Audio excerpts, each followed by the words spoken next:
What's happening at the moment is there's a complete mismatch between the direction of travel, what defence is configured to do, and what we need it to do, that the defence review identified, protecting our nation. I think more and more people are recognising that Russia is posing a very real threat to us. We're not well prepared, but the government is clearly struggling to work out how on earth to fund this. They were due to be published last autumn. Now the government says that its plans for the future of our armed forces are still weeks away. And this is why. Hi everyone, Neil here, and look, over the past few weeks we have focused an awful lot on defence, well, on war really. So I'm beginning to wonder if the government is as focused on the issue as we are. Because it was all the way back in June last year that we had what's known as the Strategic Defence Review. In essence, the blueprint for what we want our armed forces to look like in future. That was supposed to be followed up in a handful of months by the spending commitments designed to take us there. Instead, well, we're still waiting.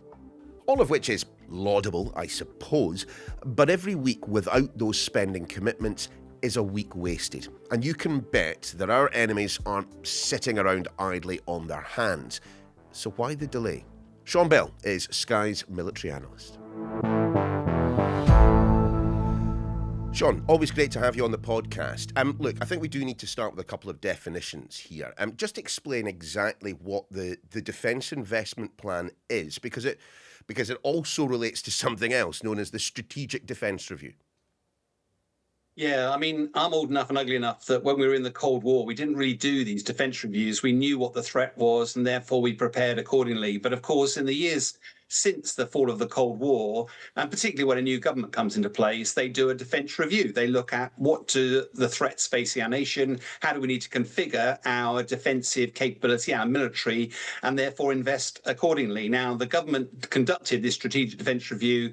It was published, I think, in June last year. The trouble is, having a plan is all very well, but vision without funding is hallucination. Therefore, you need to provide some money behind that. That's called the Defence Investment Plan. That was due to come out in autumn of last year, but actually here we sit the start of June the following year and still no sign of it.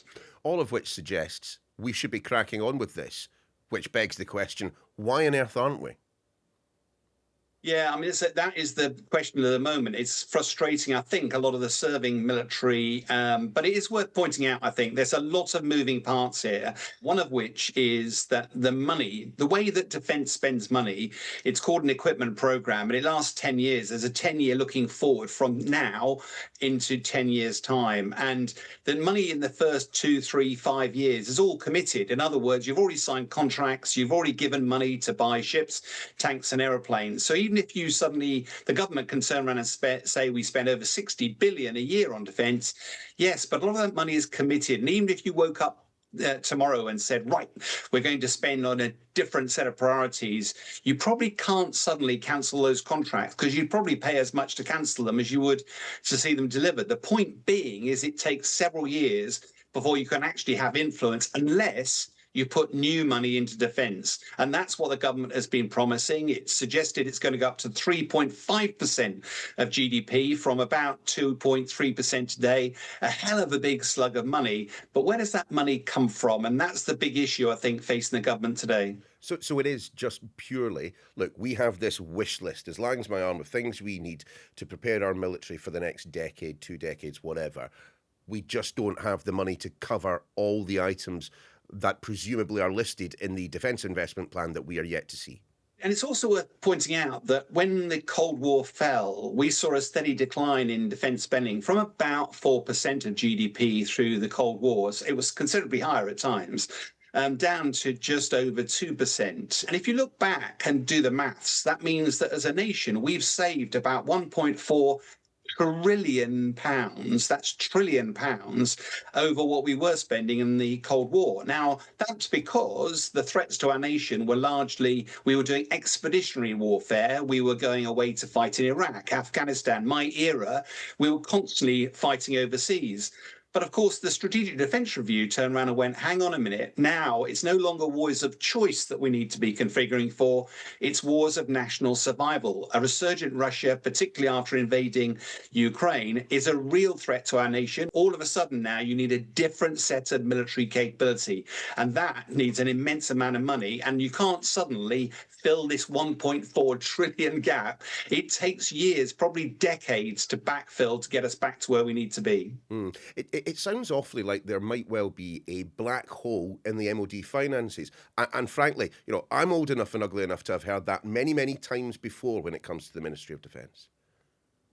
Well, yeah, I think there's two different things here, if I may. I think the MOD always has, it aspires to buy more stuff than it can afford. Part of that is because, defence requirements change all the time. Also, some of it is because we balance between buying off the shelf, which generally you know exactly how much it's going to cost because it's a bit like going to Sainsbury's and buying something, or we decide to develop something nationally, which, of course, there are benefits of doing that. If we develop our own aircraft, the Typhoon aircraft is a good example. The trouble is it ends up being fearsomely expensive, and over time, sometimes requirements change. That makes it even more expensive.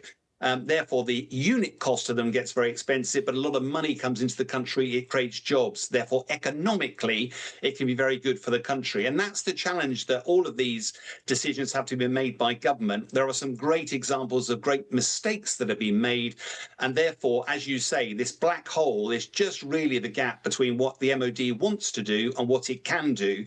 That's not really what's happening at the moment. What's happening at the moment is there's a complete mismatch between the direction of travel, what defence is configured to do, and what we need it to do, that the Defence Review identified, protecting our nation. Well, Sean, presumably you will have pored over the Strategic Defence Review line by line and will have as good an idea as anyone outside of the MOD about what might actually be in the Defence Investment Plan when we finally get our hands on it. What do we need to fight this war in the brave new world of the 21st century? The way defence reviews are structured, they look firstly at where the threat is. Now, for most of my time in the military, Russia and China were the two driving threats. But largely, and I'm simplifying for the nature of the listener, we've largely let China be looked after by America. So Russia is the driving threat, and of course that means a war on the European continent. Now, if you go through Poland at the moment, they are massively building their army, their drone warfare, their tank capability. Now, we're an island nation. We don't feel the heat of Russia the same way. But if we don't look east and look west, Russia has got a massive submarine force. It is threatening our undersea cables. It's regularly probing our defences using air power. So we don't necessarily need a big army in the future. What we do need as a maritime nation is we do need to protect ourselves, protect the global shipping routes, and also be able to combat this very large Russian submarine threat. We always used to be very good at it. We were very good at doing anti-submarine warfare. But of course, over the years, we've gradually let that atrophy. We can still do it, but on a very small nature.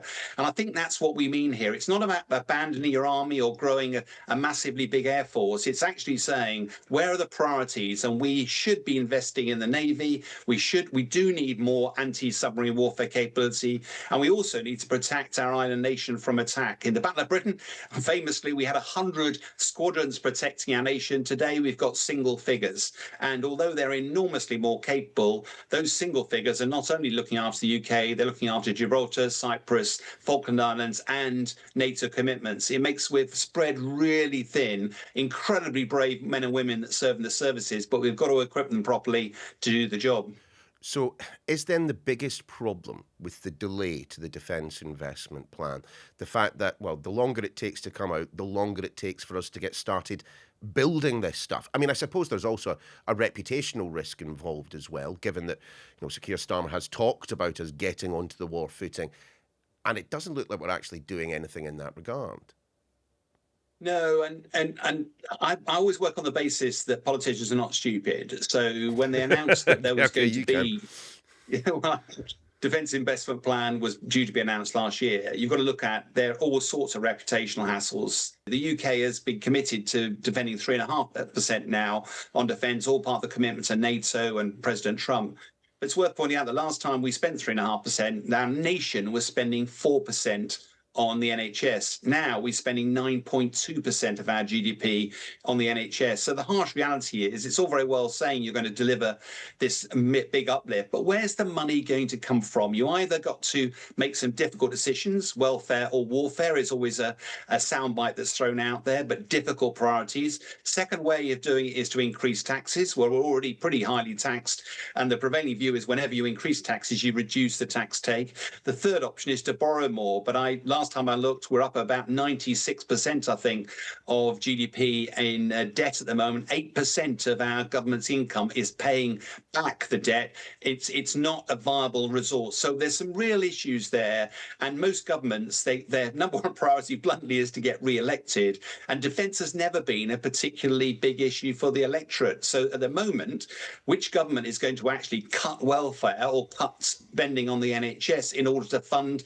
defence? Because that would be, a death knell for that government. I think that's the big problem we've got here, because I think more and more people are recognising that Russia is posing a very real threat to us. We're not well prepared, but the government is clearly struggling to work out how on earth to fund this. Isn't there another problem relating to the politics? And it is, we have a by-election forthcoming just outside Greater Manchester. I mean, look, if the defence investment plan is delayed by another handful of weeks, that takes us past the by-election, that takes us into the summer, where there will be leadership speculation. If we don't get cracking with this now, we're not going to get cracking with it for a very long time. Yeah, and in a way it's worse than that, because the government, quite rightly, in my view, wanted to make defence the foundation of growth for this economy. Frankly, we seem to be struggling to find a way to grow the economy. We've got a good reputation in several areas of defence.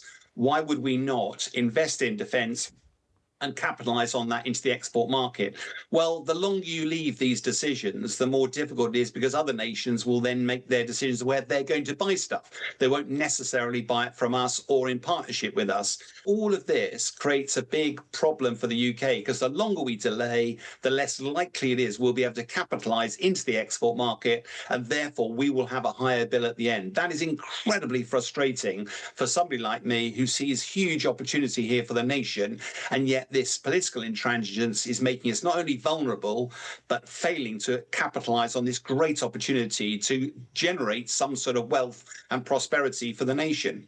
I was absolutely fascinated by something you said a couple of minutes ago, Sean, when you pointed out that the great British public just sometimes aren't that interested in defence, certainly not minded to kind of get big two thumbs up to massively increase defence spending.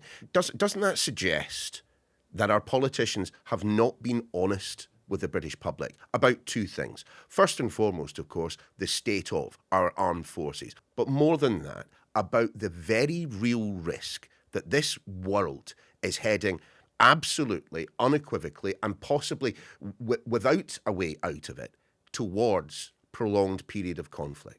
I mean, it is interesting. Tonight, I'm attending an event in Parliament, which is designed deliberately to have this conversation, to actually turn around and go, look, you all know, MPs, Lords, all know that Russia is now buzzing our aircraft. It is now challenging our airspace. Its submarines are challenging undersea cables, and yet you know that Russia's got its economy on a war footing. It isn't by chance, and the best way to avert war historically has been to prepare for it. That provides you the most credibility. It's a very, very credible deterrence with a small d. And we are not in that position. We are incredibly vulnerable, particularly for missile defence, because if Russia suddenly decided to send one of its hypersonic missiles to the centre of London, we could admire it, watch it from afar, but watch it smash into the House of Parliament and do nothing about it. I do think there is, therefore, how do you raise the public awareness? I think in some respects, the armed forces have been their own worst enemy here, because we've been having conversations with the Royal Air Force. They're doing an amazing job with very limited resources, but they tell their story about how well they're doing without the price that's being paid, both in people and in burning up the hours and in the shortage of stockpiles. And that, of course, that message is carefully controlled by Her Majesty's government. They do not allow people in the military to talk freely. So I in a way, I think our public feel reassured that our military are doing a good job, which is great. What they don't understand is just how fragile that is. And the lack of investment means that if we are not prepared, and that's how Ukraine was, the only way to fight these wars is to pour masses of bodies at the fight. You have mass conscription, and therefore you end up with mass casualties. Exactly what's happened in Ukraine. I cannot believe that is the right way for us to prepare for war. There has to be a smarter way for us as a nation, not only to prepare for war, but also to deter it and ensure our peace and security. Thanks very much for being with us. Look, if you don't follow the podcast already, why not give it a go? More and more of you are doing so. It's always much appreciated, and it's only a click away wherever you get your podcasts. Don't forget to get in touch with your ideas for future episodes and your thoughts on today. The email address, as always, why@sky.uk. We're back tomorrow.